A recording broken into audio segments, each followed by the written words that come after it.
tey c'est mardi on va parler d'environnement pour loolu bàyyi la nga dalal suñu ganu bés bi. bien sûr Fatou Sidibé tey ñu ngi dalal ki nga xam ne mooy Tidiane Diédhiou daal di nekk prévisionniste fële ci ANACIM quand même monsieur Tidiane ñu lay wax bienvenue suñu plateau suñu matinal. ok merci beaucoup maa ngi leen di remercier yéen ñëpp c'est un plaisir. Voilà, donc je remercie tout le monde pour l'invitation également au niveau de Média TV. Bien sûr. Label TV aussi. Label TV xam naa dañ koy def wolof on va dire voilà français ñu def ko ci wolof suñu téléspectateur gën a mën a comprendre information ba ñu bëgg a jàllale.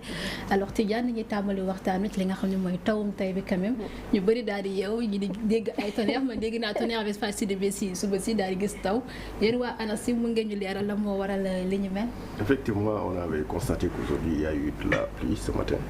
C'est presque une pluie fine par endroit. C'est une pluie qui est due effectivement à ce qu'on appelle une descente d'air frais. Parce qu'à l'heure actuelle, normalement c'est une situation anormale, mais avec la persistance de l'hiver, ça fait qu'il y a eu une goutte froide. Et cette goutte froide est associée probablement à ce qu'on appelle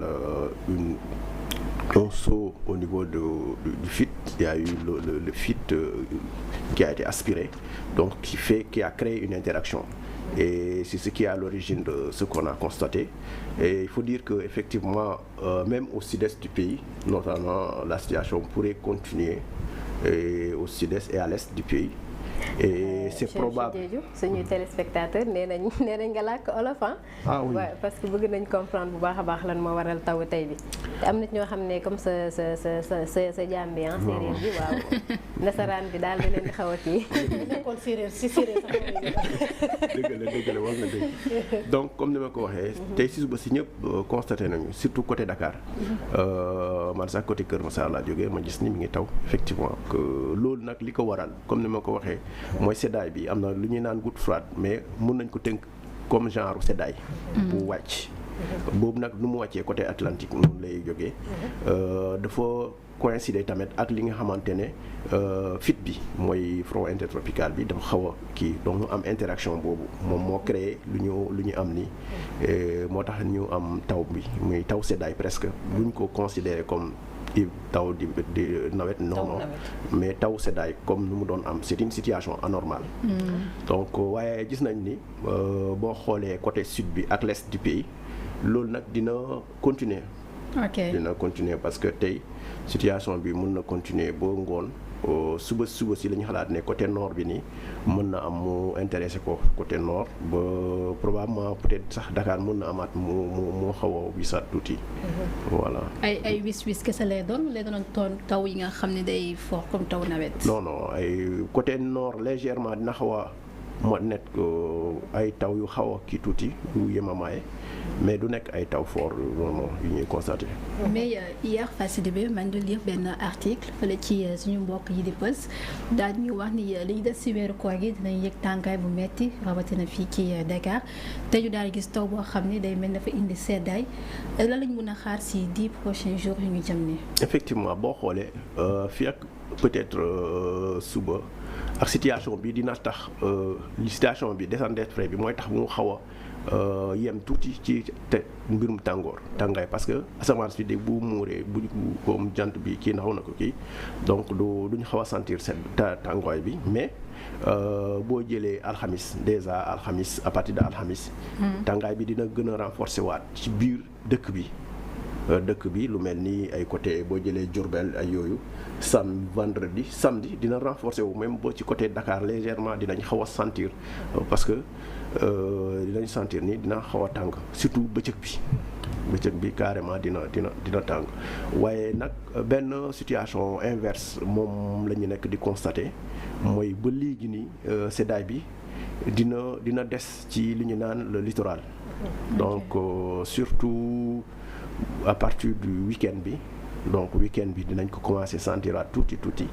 lundi bii di ñëw mardi mercredi seddaay bi dinañ ko sentir loolu mooy nekk situation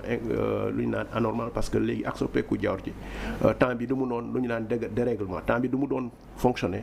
day xaw a changer tuuti parce que boo xoolee ba léegi hiver bi di insister ça veut dire que c'est quelque chose yoo xamante ne yu anormal c'est un dérèglement qui est à l'origine de loolu yëpp. mais nous ça nous arrange. ñun arrangé nañu. arrangé na leen. ah mais bien sûr oui mais en fait woor ci seddaay moo gën woor ci tàngaay. c'est vrai. waaw loolu moom am na mais yaa ngi koy wax sànq par rapport ak dérèglement bi am parce que ñu ngi jóge ci sedd après ñu foog ne sedd bi jeex na tàngaay bi ñëw tàngaay bi arrêté waat seddaay bi ñëwaat tey ñu gis muy tawaat c'est quoi le problème en fait. En fait c'est loolu nag lu ñu naan xam nga loolu tax ñu ne avec les changements climatiques il faut s'attendre à toute modification du système climatique. C'est une modification du système climatique qui fait que soit ça commence tardivement et ça perdure, des trucs comme ça, ou bien ça commence tardivement, on note une variabilité interne ci biir mu xaw a comme ni mu mel ni day jékki-jékki ñu xalaat ne jeex na ñëwaat waaye nag bu ñu bañ a fàtte benn affaire bu ma mën a bëgg a préciser mooy seddaay boobu nag ñi nekk Tamba Matam Bakel ay Diourbel sax dina xaw a tane mu ñu yëg ko tuuti mais di guddi ak fajar lay am parce que genre contraste moo am au moment bi nga xamante ni guddi ak fajar dinañ am seddaay bëccëg dina tàng loolu lañ constaté looloo nekk di am surtout semaine bi. Et donc c'est pas favorable ak ñi nga xamante ne quand même dañu am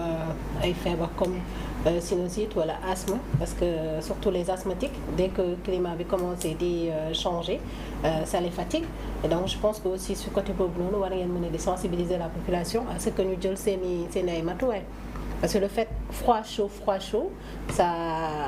ne rime pas en tout cas avec effectivement des situations comme ça comme vous l'avez dit il faudrait toujours annoncer. On a toujours travaillé avec le ministère de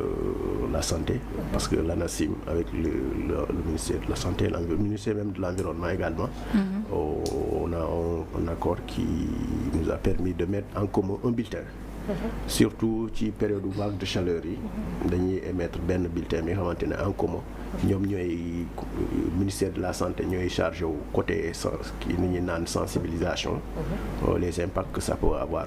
ñun côté chaleur bi dañuy prévoir ni par exemple zone bi wala période bi dina xaw a tàng ñoom ñu jël partie bi nga xamante ne moo concerné sensibilisation ak conseil donc on le fait même en même temps ci bu amee poussière léeg-léeg dañ koy def ak waa environnement donc ñun dañuy prévoir ni côté bi war na am poussière les conditions sont favorables pour mu am parce que c'est des prévisions les conditions sont favorables pour mu am poussière ñoom après ñu jël beneen partie bi nga xamante ne dañuy jël comme conseil bu poussière amee lan la ñu war a comporter wu comme ni nga ko waxee ñi nga xamante ni dañuy am ay problème d'asthme ak leneen ni ñoom dañu leen di conseiller loolu la ñu war a def pour ñu mun a mucc yooyu également. Alors si wàllum changement climatique gis nañ ko fii nii rien qu'aujourd'hui dafa nekk benn conséquence on va dire ci lii di xew fan yi c'est partout dans le monde on va dire est-ce qu'aujourd'hui au Sénégal quand même l'information est bien passée si côté boobu parce que tey taw na taw boo xam ne fort certes mais est-ce que benn Sénégalais lambda dina xalaat ni lii peut-être réchauffement ou bien dérèglement climatique bi am mun na tax tey jii ni ñu daal di am tuuti taw fii ci Dakar est-ce que l'information est bien passée si population sénégalaise on va dire. Bon, l'information, effectivement, il y a des sensibilisations que les gens font à travers les séminaires, d'expliquer aux gens la situation liée au changement climatique, tout ce que le changement climatique peut avoir d'impact sur la population. Nous, le plus souvent, sur le domaine de l'agriculture, on le fait, mais également au niveau de la pêche. C'est surtout au niveau de la pêche qu'on accentue le plus souvent. Vu les dégâts que ça cause au Sénégal avec 700 km de côte, donc les impacts sont énormes. Donc c'est pourquoi on a fait focus sur la pêche où on a sensibilisé presque les CLPA du Sénégal par rapport à ça, les impacts liés au changement climatique sur la pêche. Voilà. Mais après, par rapport à la question que Willy a posée, c'est-à-dire aujourd'hui...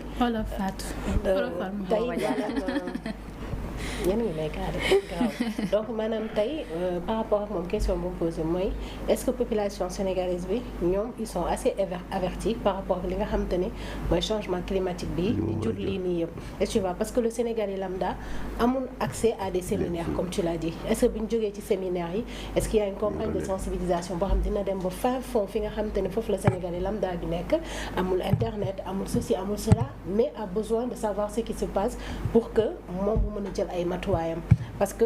peut-être ki am accès ki nekk Dakar wala dans ci yeneen régions yi am accès internet mën nga dugg taper xool mais ki amul accès internet comment il va faire assister wul séminaire amul connexion amul dara comment on fait pour vraiment sensibiliser ces Sénégalais là. Effectivement foofu nag c'est l'idéal mais je pense qu'à travers des télés comme Label TV je pense que des situations comme ça peuvent faire profiter la population ñu mën a xam ci li xew que aujourd'hui on est dans un contexte où il y a un dérèglement mooy lu ñu naan soppeeku jawr ci donc te loolu nag day tax situation yu bëri yoo xamante ne daanuñu ko am mi xew mi am donc lu mel ni di situation lu mel ni parce que bu hiver di persister il suffit mu am benn situation de goutte froide buy wàcc mooy seddaay buy wàcc rek pour mu enclencher lu mel ni mooy ay taw yu mel nii donc également moment parce que d'habitude entre décembre janvier plus tard février lañ doon am yu mel nii mais léegi ñu ngi déjà en avril moo tax surtout mu am lu ma naan interaction parce que situation boobu dafa tombé ci li ñu naan situation d'hivernage muy tàmbale parce que boo jëlee Guinée hivernage bi commencé na tuuti donc situation de latitude tempérée bu combiné ak bii moo tax boo xoolee tey ñu mën a am lu ñuy naan ñu mën a am ay taw boo xamante ne day laal presque dëkk yu zone yu bëri parce que côté nord bi affaire seddaay bi mais dina amaat interaction boo xamante ne moo tax sud moo tax ma wax leen côté Kédougou boo jëlee Kédougou Bakel ñu mën a am taw parce que loolu interaction soo fit bi moo ko war a donc day am benn genre mel ni luy xëccante donc xëccante boobu day tax situation am mais loolu nag c'est vrai comme ni ngeen ko waxee sensibilisation moom mooy tax nit ñi mën ci xam lu bëri affaire yu mel ni yu bañ leen bett. Alors on a vu récemment li nga xam ne mooy waa ONU en tout cas ñu amal benn daje li ci New York il y a cela 3 semaines 4 semaines su ma juumul daal si à la suite de cela ñu daal di génne ab rapport ci rapport boobu mot pour mot lu ñu daal di prévenir l'humanité vampirique daal ne carrément qu'une crise mondiale est imminente si côté wàllum ndox parce que ñu ngi gis ne fan yi dëkk yu bëri quand même ñu ngi wax ay pénurie d'eau et là on voit crise mondiale bu ñu nar a am d'ici quelques années on va dire bien d'ici peu de temps muy sukkandikoo ci rapport ONU boobule est-ce que mu nga ci ñëwaat expliquer ñu aussi la moo ko war a mën a waral. comme ni ma ko waxee xam nga soppeeku jaww ji nit ñi jàngat yi nit ñi def mooy soppeeku jaww bi day tax ak yokkute xam nga population baa ngi yokk. nit ñi tabaxee yooyu yëpp dañu xalaat ne soppeeku jaww ji moom day jouer ci cycle de l'eau te loolu nag bu ñu jëlul ay matuwaay mën nañ dem ba ay jëmmi jamono ñu am ay problème ndox parce que léeg-léeg mën na wëy ci genre inondation te bu ñu xooloo moment yi ñu doon am ay inondation boo jëlee côté Kër Massar yeneen wax yu bu njëkk bi nga xamante ne amoon na inondation bu inondation amee zone yooyu yëpp ndox bi day infecté wu ce qui fait que nit ñi du ñu am ndox donc léeg-léeg aussi mën na andi lu ñu naan des situations de sécheresse parce que zone yi yëpp bokkuñu soppeeku jaww bi nu muy comporté wu ci gox bi du méngoo ak yeneen zone Sahel yi moo tax ONU di alarmer nit ñi di alerter surtout pour wax nit ñi ñu am jël ay matuwaay yu nga xamante ne pour ñu mën a préserver ndox bi parce que déjà c'est la source de vie ndox bu amul doon dund presque du mën a nag voilà moo tax ñi très tôt alerter nit ñi par rapport à ça pour nit ñi mën a jël ci bépp planification bu ñuy jël ñu intégrer aspect changement climatique soppeeku jaww ji. léegi ci boobu rapport li ci gën a bëri dëkk yi nga xamante ni fa la taw bi di gën a bëri ñoom ñoo ci am ñooy commencé am ay jafe-jafe c'est vrai peut-être yeneen dëkk yi jotaguñ ko et que ñun peut-être suñu mbënd yàggul am na dëkk yoo xam ne ñoom seen mbënd day yàq fi nga xamante ni seen ndox yëpp fa lay jóge d'accord mais ñun au Sénégal ci ban cas la ñu war a mën nekk vu que peut-être passé nañ hivernage taw yi et tout fi mu toll nii wala ñun loolu ñëwagul jotagut pour ñun. bon si xam nga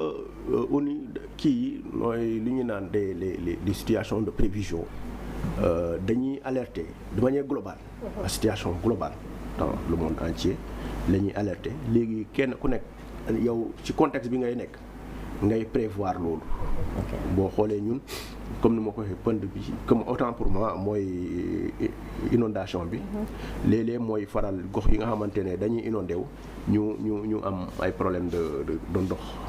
bon mais on n'a pas des situations de sécheresse carrément yi nga xamante ne léeg-léeg aussi taw bi bu comme am na ay at yoo xamante ne taw du am doole carrément boo jëlee dëkk yi nga xamante ne ay teen la ñuy sukkandiku pour naan seen teen yi dañuy taar donc loolu day am donc situation yooyu moo tax ñuy alerter très tôt les gens pour ñu mën a jël seen matuwaay par rapport à ça comme ça nit ñi bañ a yàq ndox bi ñu rationaliser ni ñuy utiliser ndox bi c'est ça. D'accord donc ñaari cas de figure ñoo am ñi nga xam ne dañ dul am ndox ak ñi nga xam ne dañuy am ndox mais mbënd da koy yàq. Exactement. D'accord. mais si loolu laa bëgg a ñëw on a vu ici certains pays quand même ci àdduna bi dañuy réutiliser yenn ndox bi c'est-à-dire soit l'eau de la pluie ou bien même ndox yi nga xam ne ndoxu déjà utilisé dañuy xool nañu koy utiliser waat recycler ko pour nit ñi mën koo jëfandikoo waat est-ce que vous pensez qu'un jour fii ci Sénégal mën nañ am cette chance parce que quand même faut pas oublier que ñun yenn say yàlla may ñu taw boo xam ne day fort est-ce que aussi à un moment donné jotoon ñun aussi ndox boobu nga xam mooy fi wàcc wala ndox boobu nga xam ne nit ñi ñu ngi koy yàq ñu xool comment faire pour réutiliser cela surtout avec rapport bi nga xam ne waa ONU génne nañ ko dernièrement. Je pense que loolu peut-être c'est du domaine de l'État mais li ma mënta wax mooy dans tous les cas déjà l'ONU a alerté ça veut dire que tout le monde est dans les gardes et je pense que l'État dina jël ay matuwaay parce que boo xoolee il y a beaucoup de politiques que l'État est en train de mettre peut-être pour régler certaines questions liées à l'eau donc je pense que le Sénégal aujourd'hui les gens peut-être ont atteint un certain niveau bi nga xamante ne peut-être il faut prendre des dispositions pour des cas yi nga xamante ne yu mel nii voilà. Je pense que sensibilisation bi Fatou si population bi wala la war a commencer par rapport ak donc li nga xamante ne mooy rapport de l'ONU di alerter par rapport à l'eau parce que je pense que am na geste yoo xamante ne peut-être ñun Sénégal ou bien les enfants on le fait duñ ci bàyyi xel du tout mooy que ni ubbi robinet bàyyi muy xel yi nga nekk di def saabu sa loxo wala nekk ci leneen alors que tu peux couper le robinet def saabu ba pare ubbi raxasu des fois da ngay gis koo xam te ne aussi day jàpp di ubbi robinet bi ba mu sës commencé jàpp alors que je pense que jàpp c'est pas quantité d'eau bi ngay utiliser je pense que même si alxuraan dañuy nekk waruloo yàq ndox un minimum d'eau suffit pour def li nga xam te ne mooy ablution yi donc comme je dis rek am na liggéey bu bari boo xam te ne tey ji état bi bu yaakaaree mën ko réussir il faudrait que liggéey bi commencer ci li nga xamante ne moom mooy population am d'abord sensibiliser ko xamal ko aussi les causes les conséquences parce que loolu tamit dafa am njëriñ lu tax ñu leen di tere lii ak bu ngeen ci continuer lan moo nar a am ëllëg parce que madame Sow mu ngi doon wax ne moom ñàkk courant moo ko gënal fuuf ñàkk ko ndox mën na nekk ci lëndëm mais ndox bi moom mënul supporter ñàkk yeewu suba teel gisul ndox. Justement je vais profiter si ce développement cet argument pour poser une question parce que aussi est-ce que fii ci Sénégal parce que lépp luy règlement climatique cause yi quand même ça vient de l'homme puisque fii ci Sénégal quand même nit ñi ñuy respecter li nga xam ne mooy alam gi que soit ci côté forêt ci côté mer ci côté feneen est-ce que fii ci Sénégal yéen waa ANACIM vous sentez quand même qu'il y a le respect de l'environnement par les Sénégalais on va dire. Oui, de plus en plus avec les sensibilisations les gens commencent à mettre des politiques de reboisement parce que aussi pour ça il faut d'abord préserver les ressources qui sont là telles que les forêts les zones de forêt les préserver mais au-delà de ça il y a des politiques de reboisement que les gens font donc au niveau par exemple de la pêche là il y a des sensibilisations que tout le temps avec beaucoup de projets, les gens font des sensibilisations sur cette communauté des pêcheurs-là, pour les sensibiliser par rapport à ça. Mais et là, il y a aussi des reboisements, carrément de la mangrove, il y a beaucoup de zones où ça, c'est une manière de préserver le cadre de l'environnement. Mais je pense que la sensibilisation va continuer, parce que problème yoo xamante ne am nañ ko les problèmes de l'environnement toujours nit ñi ñoo war a continuer di sensibiliser pour ñëpp parce que affaire bi bu commencé du ñëpp ñoo ko war a mën a jàppandoo même mais au fil du temps ngeen di continuer di sensibiliser nit ñi dinañ ci commencer di bàyyi xel donc c'est ça.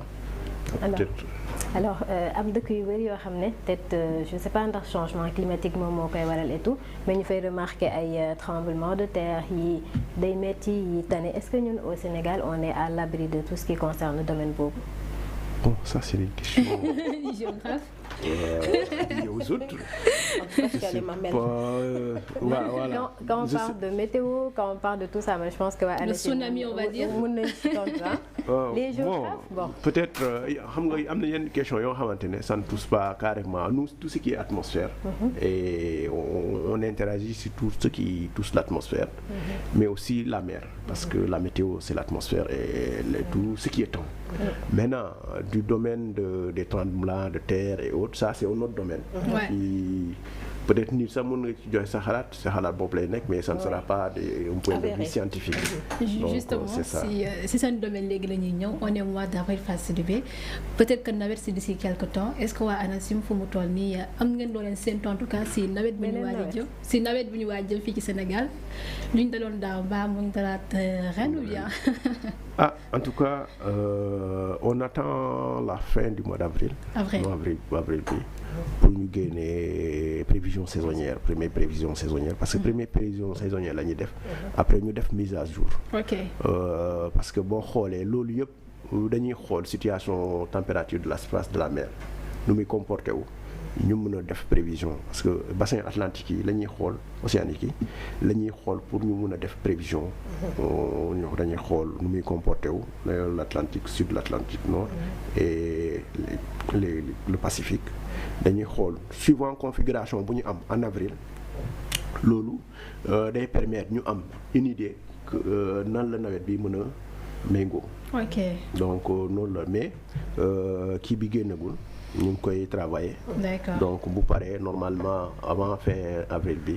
dinañ wax nit ñi comportement hivernal bi nan la wala mën na mel. Qu'est-ce qui fait aujourd'hui que ngeen prévoir benn situation on se réveille le lendemain on retrouve carrément le contraire de situation boobu noonu. Effectivement vous savez le temps est très sensible. Le temps est très sensible parfois ce qu'on appelle l'effet pipite même peut changer un comportement de l'atmosphère. Maintenant par rapport à ce qui se passe, vous savez, avec les changements climatiques, parfois on peut voir une situation, mais c'est plutôt ce qu'on appelle les prévisions immédiates qui permet de pallier à tout ça. C'est pourquoi l'ANACIM a toujours souhaité avoir des outils qui permettent à temps réel. Maintenant, en plus de faire la prévision, essayer de suivre les phénomènes à temps réel. Ça nécessite forcément des outils performants. Et vous les avez? On a des outils, mais il faut le renforcement par rapport à ça, parce que les radars, on est dans une perspective d'acquérir un radar dans le cadre du PESIS, mais je pense que ces outils-là, on avait avant un radar, mais actuellement le radar n'est pas encore disponible, qu'on a prévu dans le cadre du PESIS. Mais ce sont des outils performants qui permettraient de faire le suivi en temps réel des phénomènes. Parce qu'il ne suffit pas uniquement comme les conseils de l'OMM, il ne suffit pas uniquement de faire une prévision et de dire voilà. Parce que le temps peut changer à tout moment. Maintenant, avec ce qu'on appelle le nowcasting, la prévision immédiate,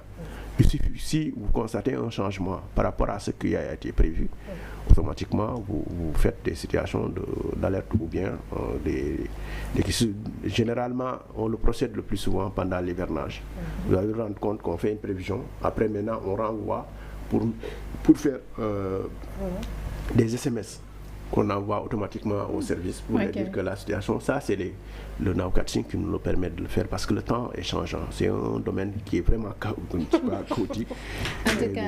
voilà. Merci beaucoup Tidiane Diédhiou ci daal li nga xam ne indi nga ñu ko malheureusement waxtu bi ñu daal di dab on va dire waxtu bu ñu amoon xam naa ne prochainement incha allah nañ leen daal di indiwaat fii nii daañuy tontu la yeneen question ma bàyyi la nga tàggatoo suñu téléspectateur. Ok, merci beaucoup maa ngi leen di remercier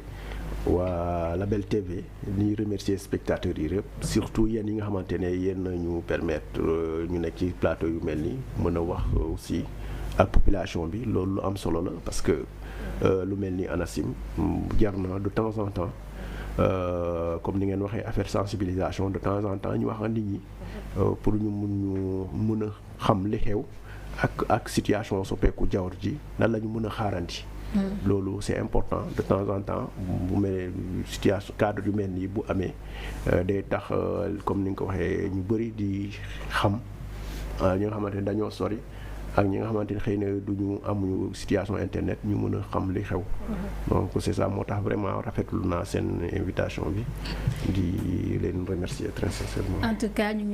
lay remercier en tout cas ci réponse yi nga xam ne indi nga ñu ko facile bi daal di fàttali que c'était Tidiane Diédhiou nekk prévisionniste fële ci ANACIM xam naa ni fin du mois d'avril da nga koy daal di woo mu jox la li nga xam ne mooy météo. comme ça nga ñu indil vrai météo ndax yenn saa yi moom li yàlla xam doy na lu ñu gis ci sa météo bi Fatou waa ANACIM te laa la indil comme ça ñu lay fact-checking en direct li nga xam ne yaa ñu koy indil ci météo tous les jours.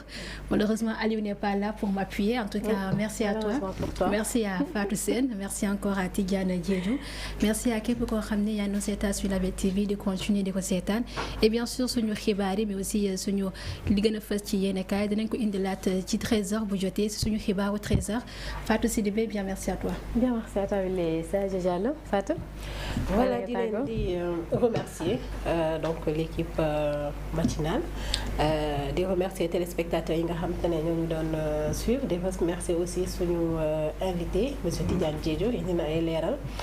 juste rek fàttali suñu mbokk séeréer yi ñi nga xam te ne ñoo bëgg a dem yàkkamti nañ mu wiis bañ dem tool ne leen tout juste nag taw bi lu taxu nawet buñ dem di ji quoi que ce soit parce que après ce serait une perte voilà di leen di jox rendez-vous tout à l'heure donc seen émission Sunu Kaay Sunu Kaay ah d'accord merci beaucoup bi nga jëlulee suñu plateau matinal bi transformé ko en Kaay bi en direct oui xam na ñu ngi dem Kaay def ko matinal si vous voulez en tout cas merci à toi Willy Sadio Diallo et merci à Tidiane Diédhiou mi nekkoon suñu invité tey et Willy Sadio Diallo xam naa ni par rapport ak météo bi dinaa la wax samay source et dinaa la ci wax kenn donc Pape Ngour bu ANACIM am na nga xamante ni jot na ma ci leeralal. on va vérifier ça après on va vérifier ça. dama la bàyyi nga may fact-checking. on va vérifier en tout cas j'ai des sources sûres yoo xamante ni ñoom ñoo may jox météo bi donc va falloir nga arrêter donc remercier aussi téléspectateurs yi nga xam ne ñoom la ñu àndaloon depuis le matin et j'espère que li ñu jot a indi ci information leer na parce que bëri na ci askan wi ñoo xam ne rek lu bëri da leen di jaaxal et bu ñuy wax tamit prévision lu bëri da leen di tiital parce que dañoo gis ni changement climatique ñu ngi koy dund bu baax a baax du yàgg dinañ ko dalalaat mu gën a indi ay leeral ci lépp lu jëm ci wàllu boobu donc dig daje dem inchallah ci beneen matinale d'ici là portez-vous très bien ñu yendook jàmm et restez connectés au programme de suñu Label TV waa Kaay yi ñeneen ñi ñu ngi ñëw pour les des ci journée bi à demain inchallah